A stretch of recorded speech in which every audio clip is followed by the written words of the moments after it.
Hi, this is Gautam. Welcome to the third episode of Dystopian Classics. So, for the third episode, we'll be looking at one of the greatest American science fiction writers, Philip K. Dick. And the work which we will be seeing is The Three Stigma of Palma Eldritch. Now, in each and every one of his science fiction works, Philip K. Dick explores different dimensions. And in this book, The Three Stigma, Philip K. Dick tries to understand the brain, memories, past, and the future. So, to set the scene, Philip K. Dick does take enough time. For example, in this dystopian future, human beings are present in all the planets. We are there in Mars, on Venus, on the moon, like we are everywhere. And he calls the entire thing as the Sol system. The Sol system is like one political economic unit, and the currency of the Sol system is called the skins. So, with human beings present on every planet, things are going smoothly, except for one major intervention.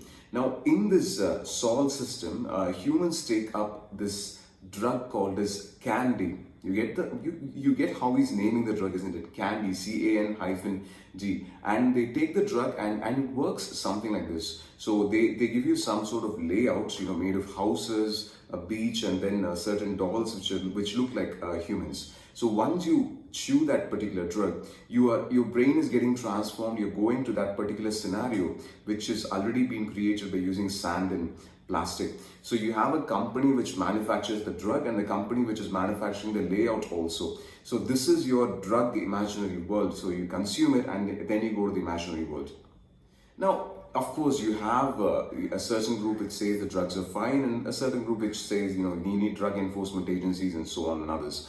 Now, the point is, as a counterpoint to that drug, this person which you find right here, Palma Eldritch, he goes to one more planet which is technically not part of the solar system, a place called as Proxy. He goes there and finds one more drug which is marketed by him as Choosy. You get the meaning again, CHEW-Z, Choosy. So now he takes this drug and begins to market in the Earth and Mars and all these areas, and you begin to see the after effects or the consequences when he tries to bring some sort of an alien weed or alien lichen into the solar system, and how it changes the behavior of human beings. Basically, the point is this. At the surface level, it might seem ridiculous. You're talking about future where the human beings are on every planet and you have a drug already and you have a second drug coming in. Now, this is the scenario or the storyline which Philip K. Dick has written.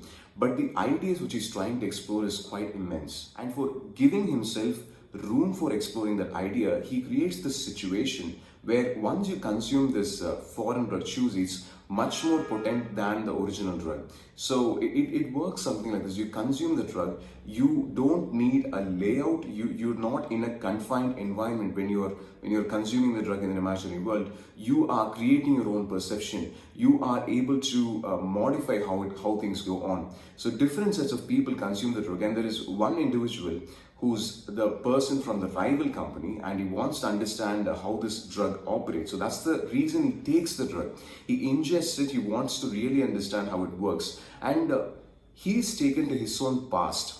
Is it clear? And this is where you get the exploration of the question of past. So when you consume the drug, this person, goes to past. He's really worried about his marriage. He's really not happy with how things are going on. So he asks the question to himself in the brain: when I take the drug and go to the past, can I change the past? Can I find something really, really better?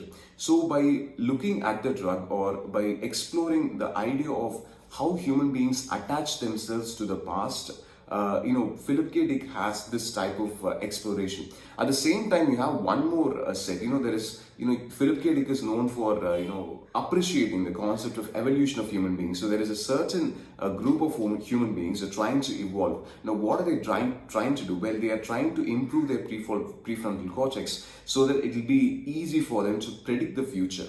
So the foundation for the novel and the theme of the novel, what he's trying to do is that explore that human beings are either trapped in the past or they're so worried about the future that they are really forgetting the present. Now, keeping the theme of the book, which he really has gone leaps and bounds, At the final end of the story kind of gets muddled. Like, you are confused because you do not know whether the story is happening in the real world, whether the story is happening in the mind of the individual, which he conceives after after consuming the drug. So at the end, I did find really difficult to associate when there is flipping between chapters, which is real and which is the imaginary world, which is there in the drug world. And that is when it became quite impossible for me for not making any connection with the film Inception.